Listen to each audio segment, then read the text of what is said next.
business tips to successfully start and run your business so your business doesn't run you. And more importantly, we provide personal development tools to create a better version of yourself to provide the solid foundation for your life and business to stand upon. This is the Biz Reveal, and I'm your host, Craig Sawyer. This week's episode is sponsored by Copper Coast Gourmet Coffee. When fresh matters, check out their full selection of flavored, blends, and single origin coffees at coppercoastgourmetcoffee.com.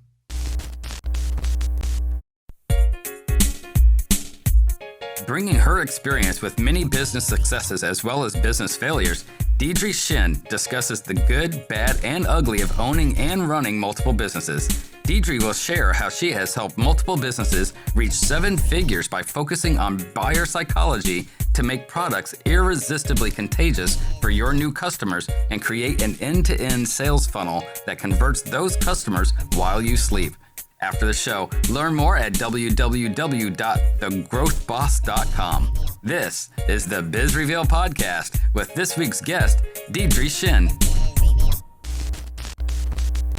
So we opened the Choc Pot, and a few years into that, we actually started another business. So this was my husband and I, and we opened a burger restaurant. So we have 2 of those still in Sydney, called Stacks on Burgers. And then also in the meantime, I started exploring a new business with another co-founder in fashion technology. And that was in Sydney. So we kind of explored it. We were testing it in Sydney. And then at the point when I was kind of like had all these life changes, and I was like, I think I want to move to New York. And so I spoke to my co-founder, and I was kind of like selfishly going like, New York is going to be awesome because, it's at the intersection of fashion, technology, and so I was like, you know what, you should just come move as well. So, so my co-founder, so I say that, my husband and I, we packed up 8 suitcases, a cat, and also I forgot to mention my co-founder. and him. That's awesome. Came over to New York, and so what we did was we actually hit the ground running pretty hard initially because at that time we were thinking for this fashion technology idea that we were exploring that our customers were either probably going to be university students or sort of professionals, so like Wall Street kind of professionals. And so we actually we hit, Columbia campus, NYU, Wall Street, and we just started talking to women about their shopping habits and around this particular problem that we're trying to solve for. And at the same time, we also started reaching out to brands because it was going to be a bit of a platform. So we started reaching out to boutiques in New York, meeting with them, talking to them about what their problems and pain points were. And so through that experience, what we realized was that while it wasn't so much of it was a problem or pain point for on the consumer side, but the way that they were already solving for it, they were happy with. Okay. So for us, it was like, oh, okay, this probably isn't going to be compelling enough. But in speaking to the brands and boutiques, they were like, they have this big problem around acquisition, right? That's always going to be for a lot of businesses, for a lot of, especially, newer businesses, acquisition, customers is always going to be the biggest thing that they're looking for. And so that kind of happened just before, it was actually December 2019 that we made the call to essentially fail our fashion technology business. And so we were then for a couple of months, we were trying to think about, okay, what does that mean for us? And so at that time, I actually ran into a friend of mine an acquaintance of mine that I didn't even know had moved to New York as well. But, and I ran into her, and she was actually bringing she was working in a chocolate retail company, and they were looking to bring that online. So they had brick and mortar stores in New York, and they were looking to bring that online. And she was like, look, I know that, I know what you can do. Do you want to help us do that? I was like, well, we don't really have anything else on this. Seems like a pretty cool project. So this is what I mean by falling into things, right? So we kind of fell into helping this brick and mortar business, which obviously being hospitality, I had quite a lot of background in, bringing that online. And even though I didn't have huge online experience, I just love geeking out on this stuff. I just everything that I could get my hands on in terms of learning from, reading about, and then actually being this is so awesome because we have in a way, a live test case that we can just go and test this stuff with. Like we can just, and so we did, and we got it was incredible, some of the results that we were seeing and some of the feedback that we were getting. And so we were like, you know what, let's see if we can test this on in other areas. So we actually reached back out to some of those initial brands and boutiques that we were talking to, and we're like, look, we're trying this thing, and this is kind of where the live conversion method was born out of. Do we want to give it a go? And so we started doing it with some of those brands and boutiques, and they were getting some really awesome results. And so we were like, and, you know, at the same time, we were also running ads. So we were really nerding out on the ad side of things, you know, figuring out Facebook ads and things like that. We started learning from hands-on with some coaches, and it was an awesome experience. And then we were like, let's try this ourselves. Let's open our own e-commerce brand. So we did in Make It Skincare. It's in skincare, natural skincare. And we made one of the number one cardinal sins, I feel like, is one of the number one cardinal sins when you first open an e-commerce business, which is we were like, this is awesome. Okay, we have a product. We have that's super good, super cool, that we're passionate about. We have a website. An okay website doesn't have to be perfect, so that's cool. Now let's just start running ads, and we'll get customers like flooding beating our doors down. Right. It doesn't work that way, does it? It doesn't work that way. Yeah, I learned that too. Right, and I know this myself as well intuitively, because this is what I did for my first business, and because I was naive enough to the whole like build it and they will come thing, and I know that this does, but I don't know why. Again, I fell into that same trap. And that's when I realized, I was like, wow. And so then we picked ourselves back up. We actually, in my kind of desperation, I just started like actually individually reaching out to people who we thought were in our target market, having conversations with them. And the awesome thing is two things. We got we actually got people buying from us through that. But then the other awesome thing was that we were actually able to start to really deep dive. Sorry, there are sirens happening. Welcome to New York. Yeah, exactly. We are now on location in New York City. But the second awesome thing that I think is an untapped opportunity is that we actually got to know our customers, our ideal customers, deeply. We got to know their interests, their behaviors. We got to know what they were doing, what they were thinking, feeling. So that meant that when we were ready to get back on that horse and actually put money into ads again, we could actually build audiences and talk to them in a way that actually resonated. And I'm going to stop you right there for just a second, because that was one of the questions I had here. And since we're talking about it, I want to get to it because I don't want to go backwards. What are the best ways to determine what your actual target audience is? How do you determine specifically who your audience is going to be? Because you can't advertise to them, you can't talk to them, you can't do any of that until that first step is done, finding out who they actually are. Yeah. So there's a couple of ways that we can do this, but I'll talk about my preferred way, maybe. Okay. So you always need to have a starting hypothesis, right? Like, and this is just going to be something that we come up with ourselves, an assumption that we're making. And we want to be as real, as specific about them as possible.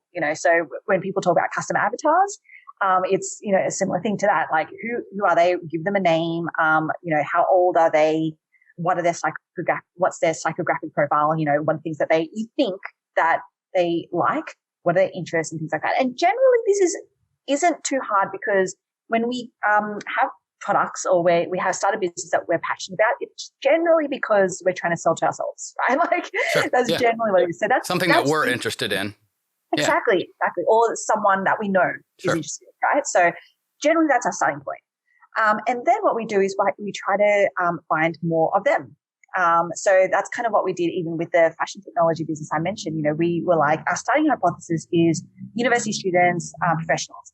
Let's go and find them and actually talk to them. And so I'm a big, big fan of that. And that's, we were actually hitting the ground, this is pre-COVID. So we were actually on the ground, hitting campuses, but you can do exactly the same thing and actually at scale online, right? Because we have great things like Facebook Messenger and Instagram DMs and things like that, where we can actually reach out to people, complete strangers, and start conversations with them. And so we want to try to find people who are our starting hypothesis customer avatar. And then we want to use this process to either validate or invalidate our hypothesis, right? So validate is cool because then we can add more things to it because we're like, oh yeah, we didn't think that, this is also another thing that they might be interested in. So you can narrow it down just a little bit more, like get a more specific niche. Okay.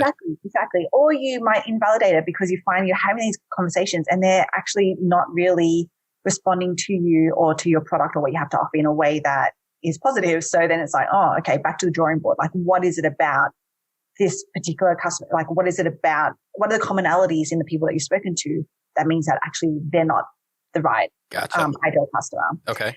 And I do have to also stress that so that's at the very beginning. And then once you do have customers on, then it's going to still become an iterative process, because you're going to find things out, and you're going to have customers that you absolutely love working with. You're going to have customers that you don't really want to keep, so you're going to find, so through this process as well of having them come on and still, talking to them, not getting to know them, you will still get to a point where actually you go back to to your customer avatar, the thing, and then you might still iterate on that, because you're just getting to know more and more, and you're starting to hone in really on who that ideal bullseye customer is for you. So there's kind of like a path I like to take before you have customers on, or while you're kind of getting customers on, and then there's definitely more that you can do once you have customers on. Gotcha. All right. So once you find them out, and I'm going to use my example as an example, I guess, my business. I have a coffee company that's e-commerce. It's called Copper Coast Gourmet Coffee. Just started it a couple months ago. It's not getting any traction whatsoever. I've gotten, some sales, but it's been from people within my circle, right? Friends, family, Facebook, friends, things like that. Haven't really gotten any traction outside of that. So once I determine who my customer avatar is, right? Who my ideal demographic is going to be that I'm going to promote this to, what are the first steps I take into, because like you said, you kind of just, start blasting stuff out there and you think that, if you build it, they will come. And that's not the case. I built a really nice baseball diamond and nobody's coming through the cornfields, right? So what is the first steps that you take? Website's built, it's beautiful, it works, they can do payments and everything online. Everything's ready to go. How do I get it in front of the folks? Awesome. So I love talking about this because I call this the traffic pyramid. And because this is really where you're up to, which is you have to start finding the traffic, right? And actually, sorry, there's one more step before that. In amongst it is that you want to come up with what is the irresistible offer. What is that lead magnet? What is that thing that you can actually offer people to hook them in, right? So that's something that you want to be thinking about. A lot of times, we might think that some kind of discount, free shipping might be irresistible, and it can be for the right subset of people. And what I mean by the right subset of people is that they are for people who are already solution aware. So I don't know if you know the framework of, symptom aware, problem aware, solution aware. But essentially everyone goes through a buying decision making process where they feel something, even if it's subconsciously, okay, they might not be like, oh, I'm feeling, blah, blah, blah. But like a very obvious example of that is obviously when you go to the doctor and you feel the symptoms, right? You have a headache, that's a symptom. And then they diagnose you. So then you know what the problem is, you know what the underlying root cause is. And then they give you the solution, which is a painkiller, vitamin, whatever it is. Okay. So that's kind of, it's a similar process where you kind of go, okay, for you, your irresistible offer, depending on who you want to target, might play to a symptom aware, a solution aware, a problem aware, or a solution aware audience. And ideally you want to be hitting all three, but given bandwidth and things like that, then you want to just maybe focus in on one. Now, why am I talking about this? Because when you do things like discounts, free shipping, things like that, then you're targeting people who are solution aware. So that means that they know that they have some kind of symptom, they know what the problem is, and they're just looking for a solution. And so you're really talking to a smaller pool of people. Now for coffee, it might not be a bad thing because it's a pretty well-known concept. Sure. Right. Not too many people haven't heard of coffee yet, right? Yeah, exactly. So that might work for you. But that also can kind of hurt you too, because it is, there's a lot of coffee choices out there. So I got to figure out what separates mine from everything else that's out there. Why would they go to mine as opposed to just going to the store and picking something off the shelf? Exactly. And when you know what that is, then that's when you start to widen your pool. You start to, and this is when you go back into the buying decision-making process, which is then, okay, let's target people who are maybe more problem aware. So they know that they have the symptoms, they need the coffee, they love the taste, they need that wake up in the morning, things like that, right? They know those things. But they don't know that the problem for that is because they need coffee, and then maybe they need a particular type of coffee, or they need a coffee that's done in a particular way. Whatever your differentiating factor is, this is where you can actually start to create a lead magnet around the problem aware. And this could be things like, quizzes are a lot of fun. People love to know, what coffee type is their personality. Like, I don't know, like something like that. Yeah. Something, people love to know how they're different from everyone else. And so quizzes work really well here. But this is when you actually start to widen the pool of people, because it's like, they might not actually be coffee buyers right now, right? But they know that, hey, this is maybe something, or what you're doing is you're making them realize that this is something that they might need. And then a step back from that, if you wanted to take it even further, is to actually target people who are symptom aware. And so this is where they're just feeling the things. They don't know what the problem is or the underlying root cause. They don't even know they're not even thinking about the solution, because they don't even know what the problem is. They don't even know they have a problem yet. Exactly. Okay. And so this is where you really start to widen the pool of people that you're speaking to. And so why I like to talk about this is because you want to use this framework and think about how do you want to talk to people right now. And I'm a big fan of talking to all three, but again, focus. You can only do one. You should only really be doing one thing at a time. So focusing on one. Ultimately, you want to be talking to all three. And then you use the traffic pyramid, what I call a traffic pyramid. So there are 4 tiers in how I think about traffic pyramid. The first tier is what I call passive organic marketing. So this is where pretty much all of us are doing. I'm sure you are as well, Craig. You probably have your social media accounts and you're posting things on there, right? Mm-hmm. A lot of things on there. And I call this passive because you're kind of, in a way, you're putting things out there, but in a way, you're waiting for people to stumble across what you have to say. Right, and you're putting it in front of everybody without having that specific niche of people that you're putting in front of. Exactly. So that's the starting point, and that's where we all start. And I think it's important that we have that, because if nothing else, it gives us credibility in a way. There's somewhere for people to land. The next tier above that is then when you start to leverage other people's audiences. And commonly in e-commerce, this can be influencer marketing. I like to do a mix of that, but also leveraging what I call list builders. And this is, how do you find other business owners, other people who have more of an email list that they can actually, you can collaborate with them in a way that they can then market to that list. Okay. So there's kind of those 2 routes, I guess, that you can take when you're looking at leveraging other people's audiences. You can definitely go down influencer marketing, which is find people who have a big following on Instagram or TikTok or whatever platform, and definitely look to collaborate with them. But then also, I really like also list builders. Now, when you say collaborate with them, what does that mean? Like, you're saying, hey, can you advertise my stuff for me? Or, what does the collaboration mean? Yeah, it can be that, depending on how you want to work with them. So, because I now coach sort of smaller e-commerce business owners, I don't like to go down the path of paying influencers, which means a few things. So one is that they're going to generally be smaller. So they're going to be, micro influencers, people who have, less than 100K, maybe even less than 50K followers. But you still want to make sure that they have a really engaged following, because it's really easy now for us to buy followers. So you definitely want to be looking at that. And so how I like to work with them is more on an affiliate basis, in terms of like that, whatever traffic that they can bring in, the products they sell, they just get a cut of that. Now, the other way that I like working with them is it's not really to sell a product. It's actually to more promote a lead magnet. And this is a great way to actually start to build your own email list. So rather than focusing on building your followership on your accounts, which is great from a vanity perspective, but isn't really meaningful in a lot of other ways. If you want to build a meaningful audience, you want to try to be concentrating that in on your emails.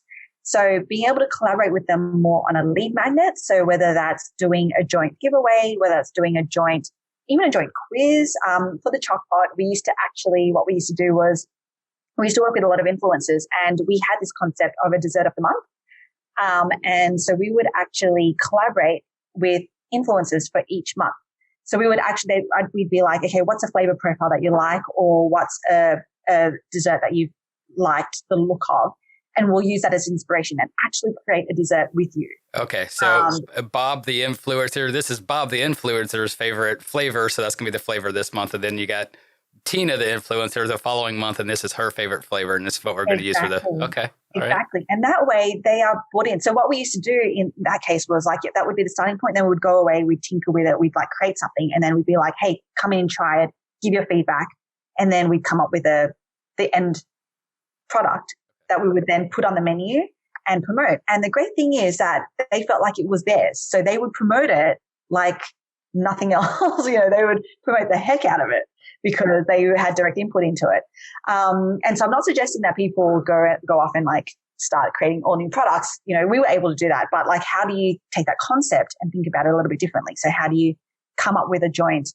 Well, like in my case, I'm sorry to interrupt, but in my case, there's multiple flavors of coffee, multiple blends of coffee, multiple single origins, different things like that. So I could just say, if this is a person, of course, who has tried the coffees, where they can actually give a real, a real opinion, this is their favorite flavor that we offer. And then therefore I can just kind of promote that particular flavor that month just to get the word out. Okay. Exactly. I like that. There you go. Yeah.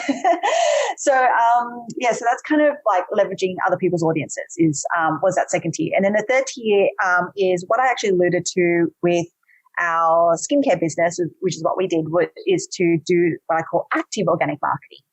And this is where it's super daunting. I'm not going to lie, but this is where you are actually finding and you're reaching out to individuals. And like one by one, like specifically reaching out to them. Okay. Yeah. And this is to do, and we don't have to do this for a long time. I mean, it depends on the success that you're getting from it, because some people might want to do it for a longer time. I've had a growth boss, so someone in my academy, she has a baby rental gear service, and she started doing active organic outreach, organic marketing, and she has surpassed her goals already. In terms of customer numbers and sales numbers. So it can be incredibly effective if you... It just takes time. It does take time, yeah. But the great thing is, as I said before, it gives you awesome insights. It gives you a way to... because the top of the pyramid, the chapter pyramid, is then scaling through paid ads. And why I like this process is because by the time you get to scaling with paid ads, you have the audience, you know who you're talking to, you know how to talk to them. And isn't that the key? Because I've heard that before, is that you don't really want to do paid ads until you've gotten some good organic leads first. Like take advantage of the free stuff first, that you really need that foundation of the organic leads before the paid ads will really affect anything. Is that true? 100%. Okay. Yes. I've been there, done that. I've made all the mistakes. I've lost all the money. If you have like unlimited amount of money, then awesome. Go for it. Knock yourself out. Yeah, exactly. and give me a call. Yeah. Because you will waste a lot of money trying to find your audience through ads rather than actually knowing your audience, who they are, and then just more so iterating like the messaging and, the conversion metrics off the back of that. Copper Coast Gourmet Coffee. When fresh matters, we deliver it from the fields to the roasters and into your cup. CopperCoastGourmetCoffee.com. So that's kind of the chart pyramid. Does that help you? It does. It actually helps a lot because there's an order there, and that's what I like. I like the organized, because everything has to start at step one, right? Yes. You can't, I mean, it's great to know step 4, but if step 4 is built off of 3, 2, and 1, it doesn't do you any good. So I'd like to know where to start because I think you have to, gradually go. And whether it's fast or slow, it doesn't really matter as long as you're doing it right and it's actually effective. That's the key. And I do a lot of work, and I spend a lot of time and a lot of money. But if it's not working, what's the point, right? Exactly. And I think you can relate, right? I think many of us have done that where like, okay, well, let's try this, because you don't know what works until you know what works. So sometimes you have to do a little bit of trial and error. But it's nice to know that there's at least some type of plan that you can start with rather than just guessing completely. I like that a lot.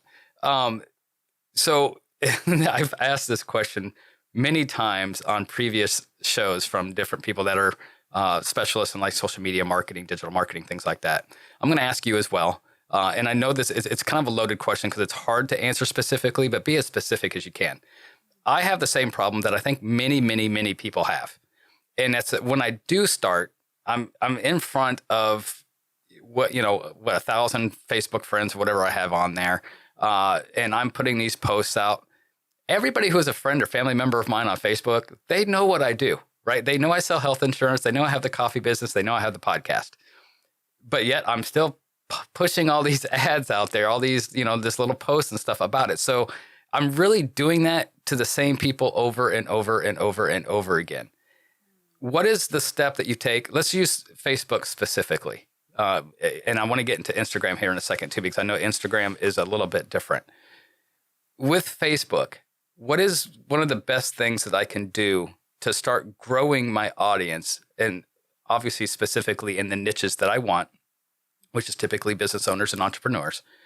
How do I grow that audience on Facebook? How do I get in front of them and try to get them to be friends? Is it with groups? Is it just adding them to my profile? Is it, with business profiles, my personal profile? Yeah. How do I get them so I'm actually putting ads out in front of the people that need to see them? Yeah. Okay. So this is a super cool question. Thanks for asking it. Okay. So everything is a funnel in the end of the day when you think about the process. So what you want to be doing is you want to be intentful with where are you trying to funnel people. That's another question too, is like, where do you want to funnel people? And I've heard it's the profile typically is where you want to funnel them to, but I've heard different opinions on that. Yeah. So okay, how do I say this? So the whole secret sauce, I guess, or the thing that I am, how I approach e-commerce differently is through, I alluded to it before, the live conversion method. And this is where, and why I really like the live conversion method is because this is where you show up for your audience, you're present to them. This is especially for new businesses, by the way. For big brands, they can just spend a lot of money on ads and, like that's right. But we don't all have that pleasure, right? Yeah, exactly. I'm talking specifically about, starting businesses or smaller businesses. So at that point, you're just starting to build a following and people don't know you yet. They don't know you and they need to know, like, and trust you before they buy something typically, unless they're already so solution aware that they're just like, just let me know what the best is of, this particular product and I'm just going to buy that. Right. But otherwise they need to know, like, and trust you. So that's why I really, really love the live conversion method, because it gives you a framework and an opportunity to actually get in front of and be present with your audience. Now, why am I talking about that? Because there are a couple of places that you can use that strategy. And I only ever, right now, if you're just starting out, I would recommend just choosing one platform, either Instagram or Facebook. Okay. So if it's on Instagram, then obviously just through your account, you can go live, you can do those things. Now, I'm not as big a fan of Instagram only because it's still, you can't really build a tight-knit community like you can in a Facebook group. So I actually really love, even for e-commerce business owners, to have a Facebook group as sort of the place that you funnel people to. I mean, ultimately, you want to be funneling them to your website to convert, but like as a landing place where you can start to build your tribe, I really like Facebook groups. So you gather them, you create a Facebook group to gather your target audience, and then using the Facebook group to direct them in some way to your website. Okay. Exactly. And you would use the live conversion method to do that. Or that's one of the ways that you would do that, where you would go live for however long, it doesn't have to be a long time. You would be talking about something that taps into the mindset and skill set of what it is that you want what it is that your audience might be struggling with or needs help with. And your product, which is what I call a tool set, just becomes a natural evolution off the back of that. So we're not going live and just going sell. Here's the thing that I'm, buy.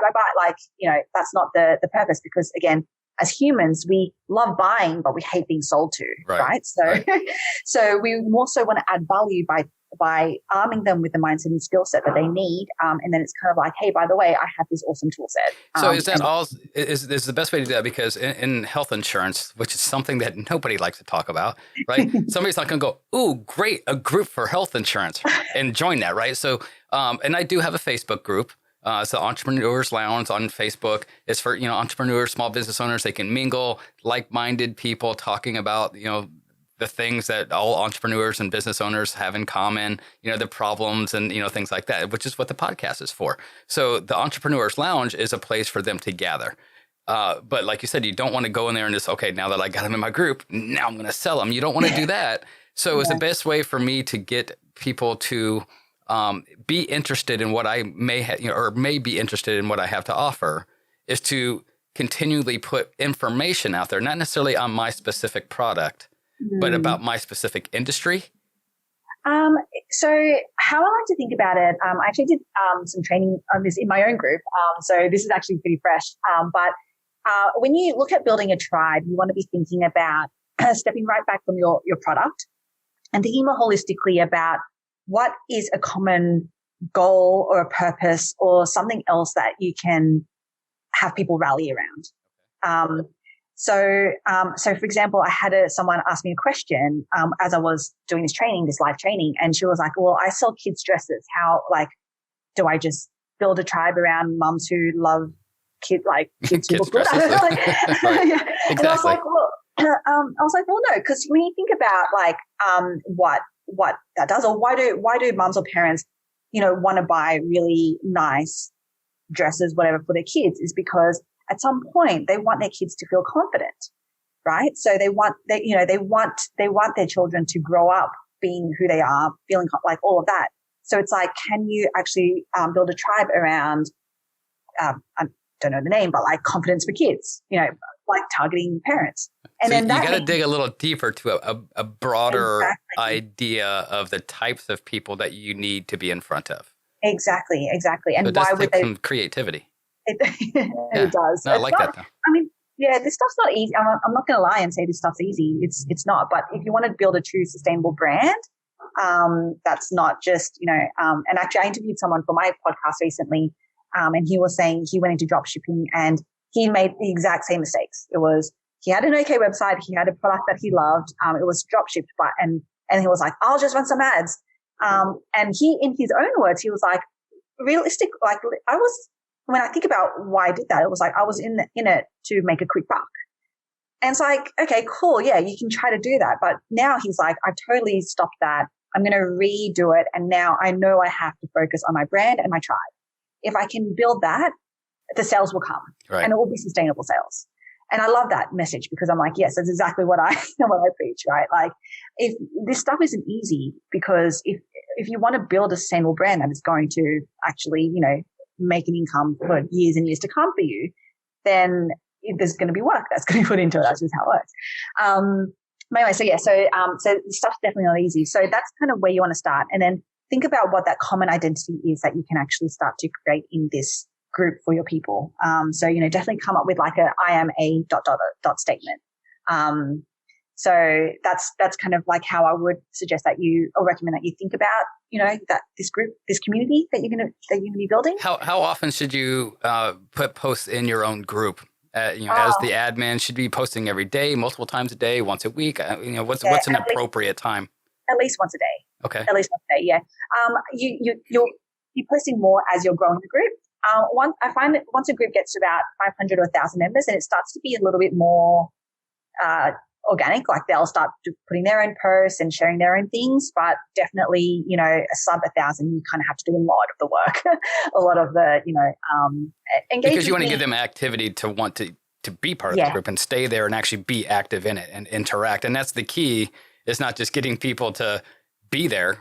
I mean, oh, great. I have a group and there's people there. It's like having a baseball team that never gets on the field, right? I mean, you want them to interact and actually talk and communicate and interact. Like if you put something out there, you don't want the post to just go there and, you don't see any likes or, any comments. You want some type of interaction going on there. So give them a reason to interact. Yeah, definitely. And, setting expectations, like any new thing that you're creating, it's probably going to get crickets for right. That's okay. It's all about consistency. It's all about continuing to show up because it will come. Like those fruits will be born like as the more that you just keep going at it. So that's kind of like the landing place that you want. So as I said, it could either be a group on Facebook, which I like, or it can be an Instagram account if depending on where your audience is, it's going to be, that's probably going to be the main starting factor for you. And then, so let's say we're on the Facebook, we've gone down the Facebook groups path. Or either, what I meant to say is let's say we're focusing on generating leads or finding traffic through Facebook. Then what you want to be doing is you want to be, again, this comes back to our customer avatar, who is our ideal audience, and finding what other groups they're part of. And then we want to be part of those groups and we don't want to be in there selling, but we want to be in there. We want to be checking it. There'll be a bit of time to check it out and see what the conversations are about. Is it active? Are they actually the right people that you want to be targeting? And then you want to be adding value in those groups.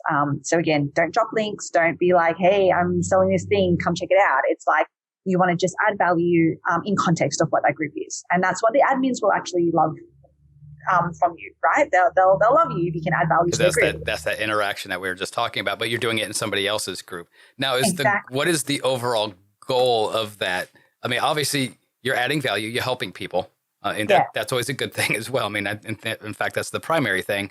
Yeah. But is the goal to be active in there so people see the information that you're providing in that group, and then maybe, hey, who is this guy? I like the things that he has to say. And then they check you out and realize that you have your own group and then join the group. Is that kind of the circle? Yeah, that's pretty much the funnel. Yeah. Okay. So you want to make sure that on your profile, whether it's your cover image or whatever, that it's, or the description, you're pretty clear that this is what you do. This is the value that you add, and this is where they can get more of that awesome value.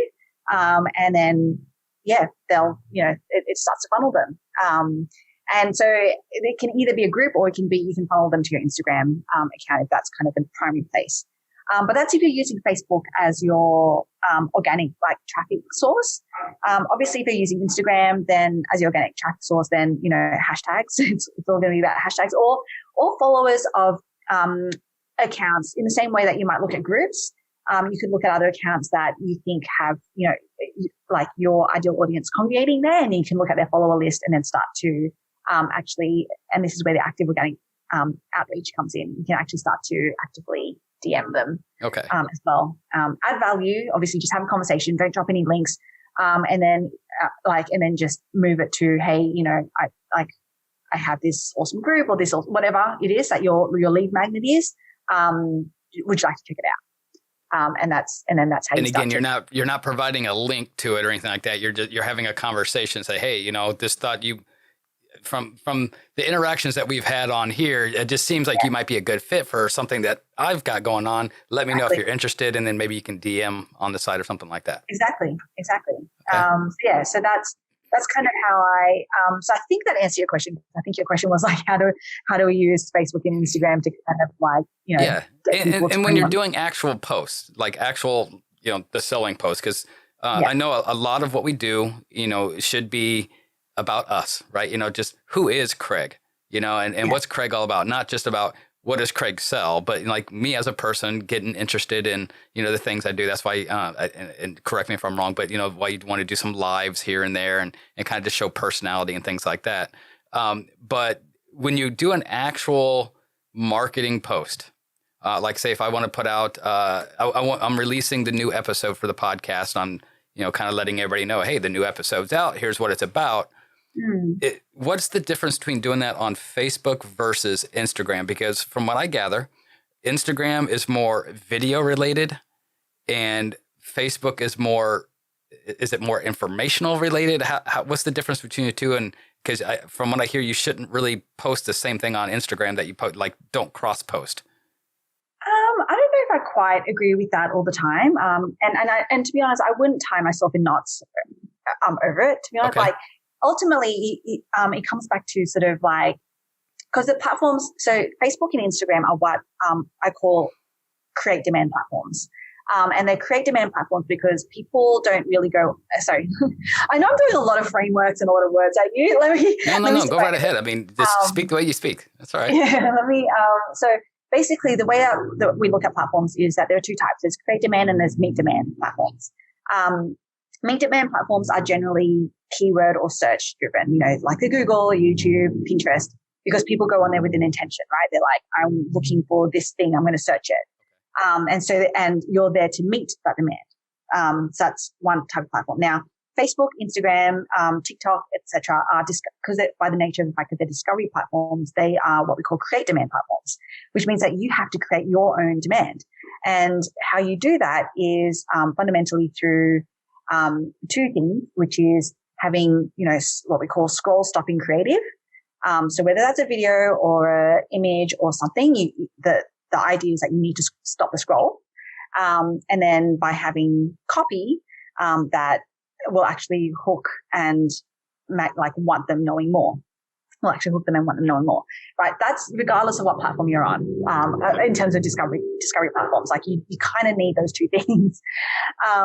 And so in terms of the creative, whether it's video, whether it's photo, it almost doesn't really matter, except that you want to be thinking about how you can use that to evoke some kind of emotion.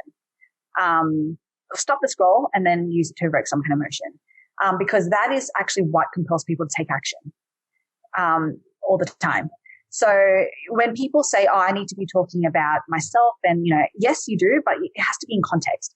It has to be, because I think that's a missing practice. Some people are like, I'll just do an introduction video of myself. I'm like, that's not really the purpose of it. I think that the purpose of that is twofold. You want to be telling a story in a way that's evoking some kind of emotion that actually has them connecting with you. Because you're just telling a story about yourself. If there's no emotional connection, they're going to be like, oh, that was nice, cool, move on. Whereas if they can emotionally connect with you, then they're like, I need to find out more about Craig. Like, what else has he done? What else is he about? What is this thing that he's like? That is when you start to.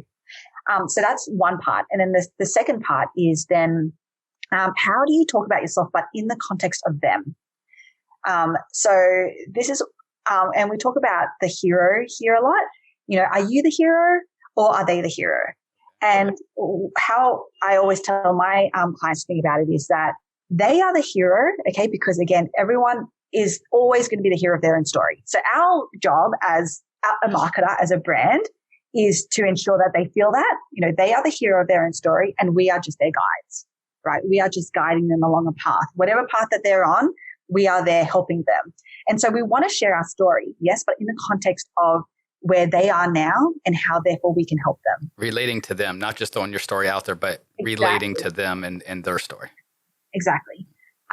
So I think that's a big part that a lot of people miss. They're like, oh yeah, I get told I have to talk about myself. It's like, yes, definitely you want to share about yourself, but like you have to, remember fundamentally why you're doing that. When you want to invoke emotion, because I 100% agree with that, because I mean, if you're not sparking some type of emotion, and sometimes that emotion's humor, right? You just want to make people laugh. That gets them interested. And that's the part that I like. Is it bad to invoke a negative emotion? Is it negative for you or your brand to try to invoke sadness in somebody? Let me give you an example of what I'm talking about, because when I say that out loud, it sounds kind of mean. But like in health insurance, right? And health insurance has a specific need, right? It's to prevent, just like any insurance, it's to be there when things are bad, right? So to need it, things have to be bad, because people don't like paying for insurance when they're healthy. Yes. But that's the whole nature of insurance. You're paying for it all the time when you don't need it, just in case you do need it. But when you do need it, that's when things are bad, right? So part of advertising and marketing for, any type of health insurance, life insurance is the same way, of course. You're trying to invoke that feeling of, wow, if I put myself in that situation and, my wife was, really sick and I was missing the income and things like that. So it's kind of invoking that negative type of emotion. Is that okay to do? I mean, is that a negative impact on your brand or anything? Or is that just being smart and hey, this is just the reality of what we do? Yeah, 100%. Because it's not to say that just because you invoke that negative emotion doesn't mean that there isn't a light at the end of the tunnel, because that's what you're promising, right? You're promising that after the point the solution. Exactly. So I think it's 100% okay to invoke like a negative emotion, as long as we don't go too, deep. Like, right. Yeah, you don't want to get gruesome. Yeah, exactly. Right. But yeah, 100%. I think fear is a big emotion that as humans, like we feel all the time, and that actually does get us acting. Now, and keep in mind, there's a line to be drawn with, don't do the doomsday thing. If you don't have this is what's going to happen to you. It's not that at all. It's just, I had some images of, somebody in a hospital bed, just saying, hey, this is something that happens. It happens every day. Hopefully it never happens to you. But in case it does, this is a solution to prevent, the negative downfalls of, being behind on your mortgage payments and things like that. So, there is a line to be drawn. I don't want to get anybody all up in a bunch here with I think that. You should just do videos of like just random accidents happening. Oh, that'll get attention. I'm not sure, but see, and that's kind of what I'm getting at. Though, like, you want to get the attention. You want to get people's attention. Yeah. But respectfully, like, don't be like a shock jock kind of thing, where you're just throwing out super shocking stuff just for the sake of getting attention. It needs to relate to what your solution is, whatever your case is, whether it's, dresses for little girls or, health insurance. In my case, whatever your solution is, it should relate to it in a respectful way, but realistic. Oh, totally. And I think, if, you mentioned that humor is one thing that you like too, because you can totally make it humorous, right? You could totally not the fact that the accident, that whatever happened is humorous, but more so like in your copy, you can be like,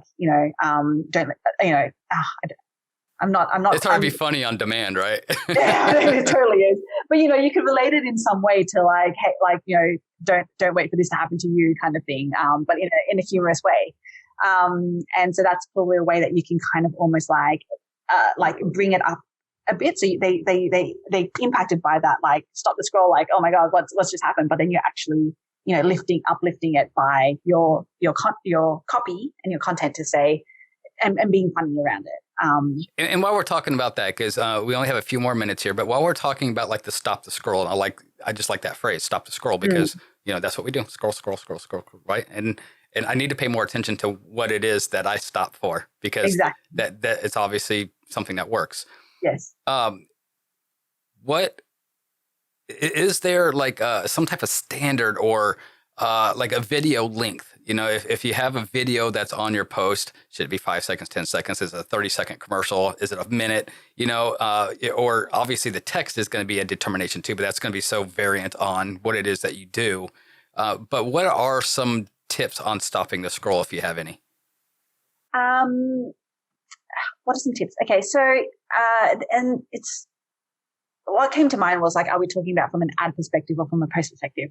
I don't know if it really matters. The only thing that it does matter is, like, for example, the reason why it came to mind was for ads, you can build audiences of things like who's watched at least 3 seconds of a video, or or however long of a video. So that's when length might actually become important, because you might actually want to use that data for to build other audiences off the back of that potentially.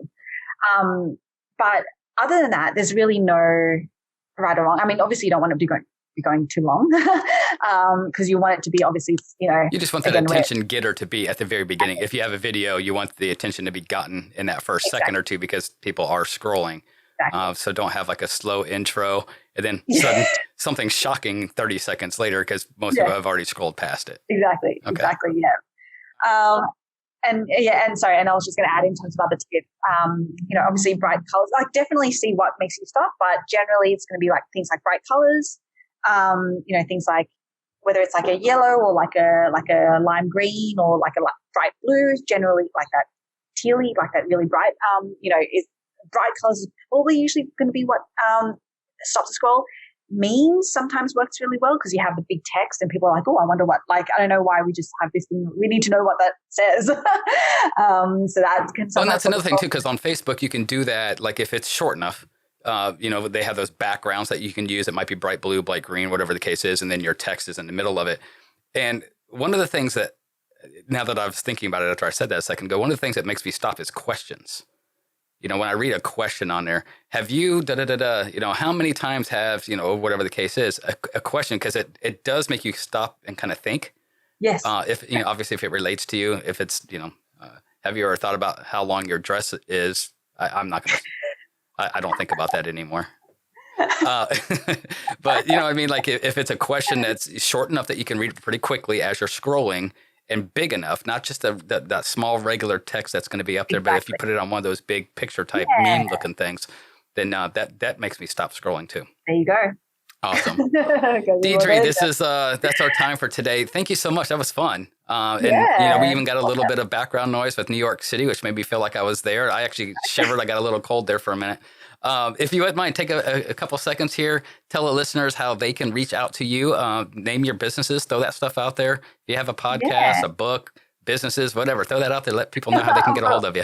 Feels like I'm all of the above, but I'm going to keep it super simple. So we're called the Growth Boss, and I actually have a free 3-day challenge. It's called Called to Converted for e-commerce business owners. And I go into a lot of what actually I spoke to you about, things like the traffic pyramid and things like that in a lot more detail.